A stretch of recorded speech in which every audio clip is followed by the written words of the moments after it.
Hello, this is Bill Bryson with BWCAW.com. We're out here at the Mudro Lake entry point. It's near the end of February here. The snow has fallen. It's a beautiful day out today.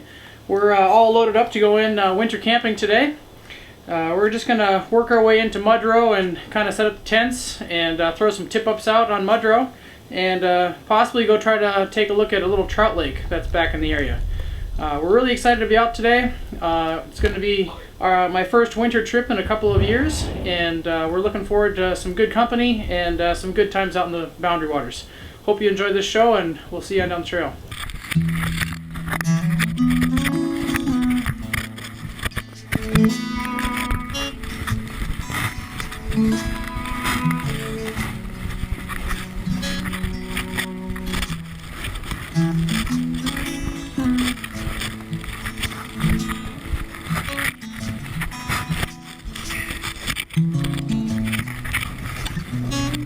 Did it catch you coming down the hill?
Did you slide into that tree?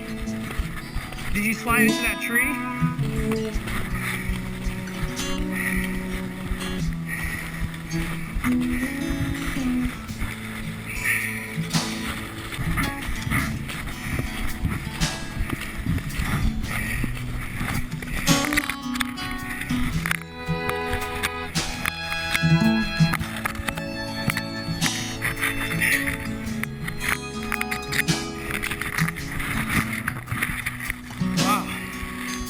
Thanks.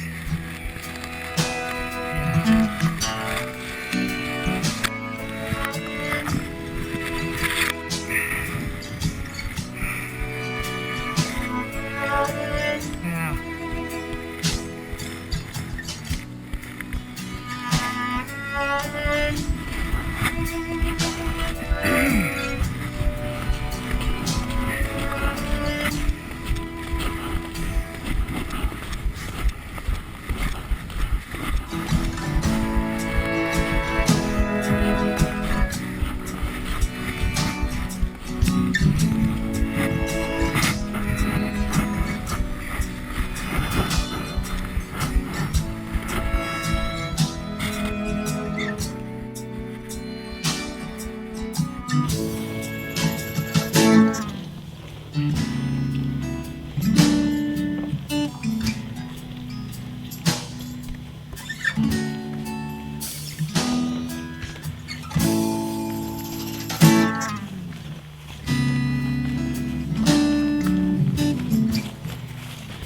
Caught me puffing here.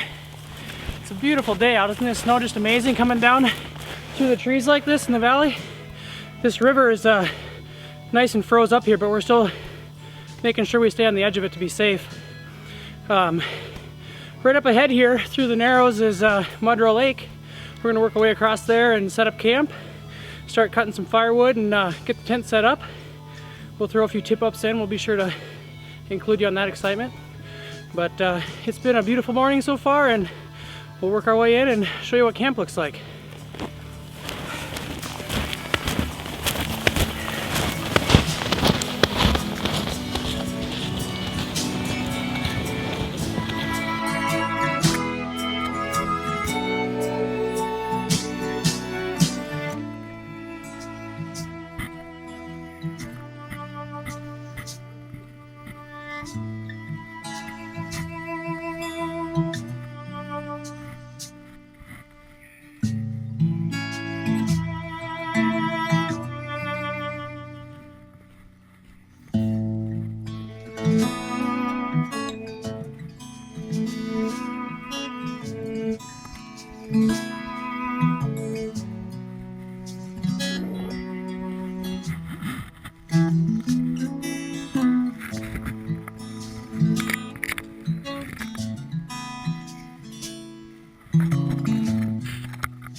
Alright, we're gonna be filtering some water here for drinking.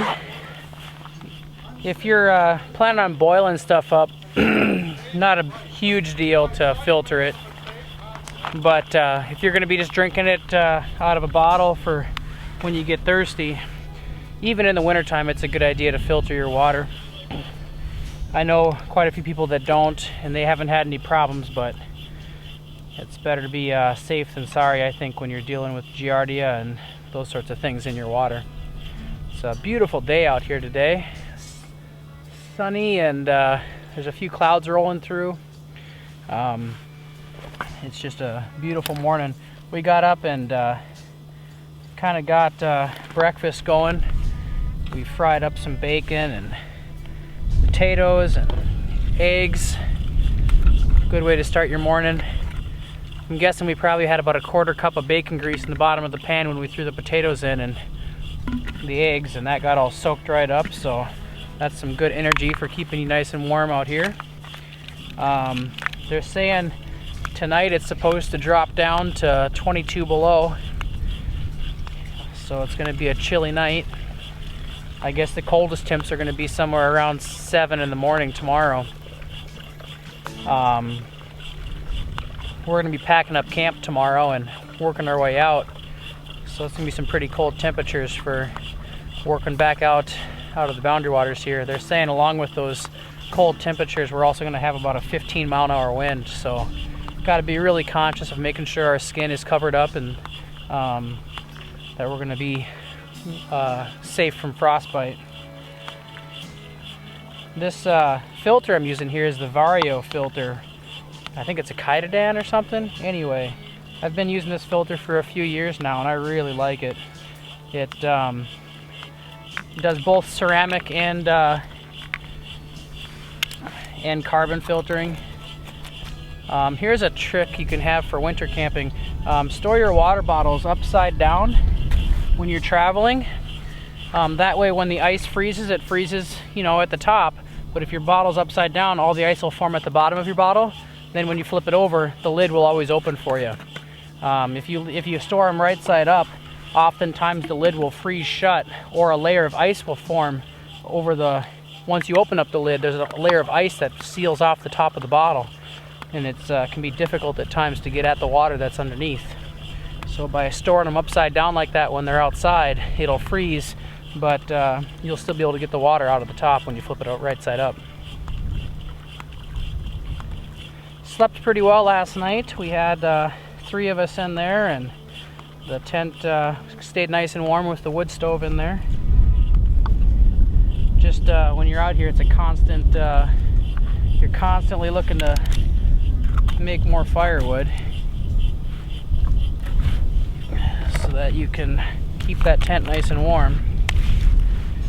We're gonna go take off here in a little bit and go out looking for a lake that's up over here that's supposed to have some trout in it. So we'll let the fire die out while we're gone, and then we've got a nice pile of firewood ready to get things started back up again when we get back. Hope you're enjoying this show so far. If you have any questions, feel free to email us at bwcacastfans@gmail.com. Leave some comments on the site or on our YouTube channel. We'd love to hear from you.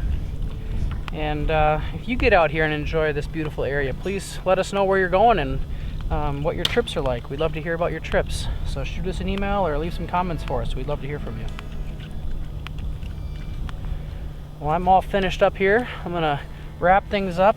One last tip I have for you here is when you get done filtering, try to get all the water out of your filter so it doesn't freeze up on you. So I'll continue to run it here, run the water out of it until it starts blowing air, and that'll keep it from freezing up and ruining your filter. The other thing is keep it in the tent so it's nice and warm. There, it's pretty much blowing just air now. I'm gonna open it up and pop this piece out and dump out any water that's left in there. We're back in the tent this afternoon after a nice little day excursion over to Ulris Lake. We were hoping to do a little bit of trout fishing over there. We drilled some holes and fished for a little while, but didn't have any nibbles, and the wind was blowing right down the lake, making things a little bit chilly.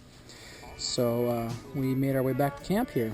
You can see in the camp, in the tent, we've got things kind of hung up on the ridge pole here, drying out. That's one of the beautiful things about winter camping with a wood stove, is you can hang up your gear and shoot in about an hour. Everything's kind of dried back up and ready to throw back on for some more outdoor fun. Jesse's over there relaxing, checking the weather. We actually have a little bit of cell coverage out here in Mudro Lake, just a little ways off the echo. Good idea to throw your phone in, even if you're not sure you're going to have coverage or not, just in case of security thing. You can sometimes make a call or shoot a text out if you need some help. But we got the wood stove here. Nice pot of water staying warm there on the edge that we'll use to make Russian tea or tang, coffee, that sort of fun stuff. We got a nice pile of firewood on the side there. Jesse's drying out his gloves, and I'm drying out the liners to my mucklucks. As we move around here, we've kind of got our food kitchen area over here. And yeah, and then back around here, you can see there's the tent here. If we take a peek out the front of the tent, you'll see what our view looks like.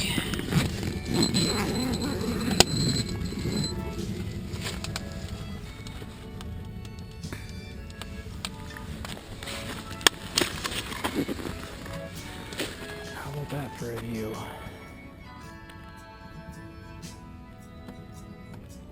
Sun's shining. Fires are going.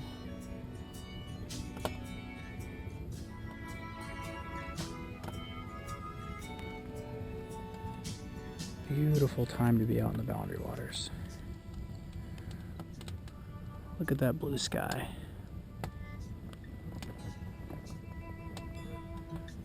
What that means is tonight it's going to be cold. We've got a nice pile of firewood down here. We've got even more inside the tent, and we'll keep that stove going and keep us nice and warm tonight.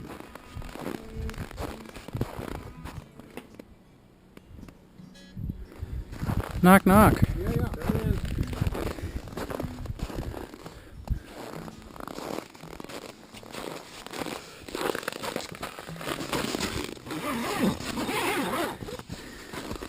Howdy, guys. Hi. So, this is a different tent than we have seen at most of the winter camping symposiums and folks that are out in the woods. Yeah. So what can you tell us about this, Bob? This tent is sold out west more. It's a guy in Durango, Colorado named David Ellis who makes these tents. And he gets the material the same place Dwayne Loddick does. They buy together. And so I kind of researched tents based on material. And he had this tent for sale. It was a prototype. He still makes the same tent, but it's a little different configuration. It's more. This is a square, and now they're rectangles. But yeah, it's a single pole setup. Nice that you only have to haul a pole, but then you also have to guy it out considerably. So either dead men or dig down and spike it to the ground. So that's the disadvantage of it. But I really like the feel of the tent. I like the squareness of it, and it's the tent or the stove more in the middle, so you kind of sit around the stove rather than lined up. Yeah. Yeah. I like the way the sides go out. Right. You know, it gives you a little bit more Shoulder room, yeah. shoulder room, and you're not hunched over like that, you know. Yeah. You can be more straight up, that Sure. kind of thing. Sure. Because this is it's a 7 foot by 7 foot footprint. That's pretty teeny for a winter tent. But it feels spacious at the same time. Yeah. It still is, it's a 2-person tent, but we've had dinner with 5 people in here sitting around and stuff, and that's no problem. Sure. And you got a floor in here, which is nice. You're right, and that's an optional thing with these tents. You can get them with or without. This one, like I said, was a prototype. It had the floor in, and he said, cut it out if you don't like it. And so far, it's still kind of an experiment.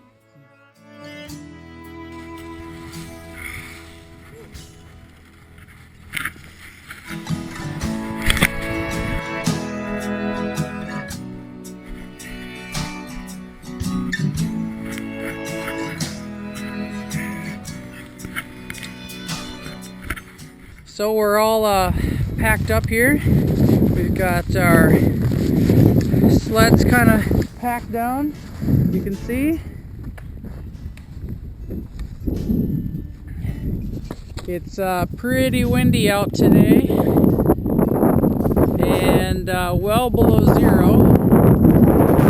So gotta really be cautious that you're not getting any frostbite. But it's been a great trip so far. We've had a really good time. Got down to about 25 below last night. We let the wood stove go out, so this morning we had to get that fired up and warm things up to make some breakfast. And now we're just gonna get our gear finished up here and head back into the trailhead. It's been a really fun trip. Hope you've enjoyed this show, and feel free to shoot us an email at bwcacastfans@gmail.com and let us know if there's anything else you'd like to see on any future shows. Thanks for watching. It's Bill Bryson with BWCAcast.com.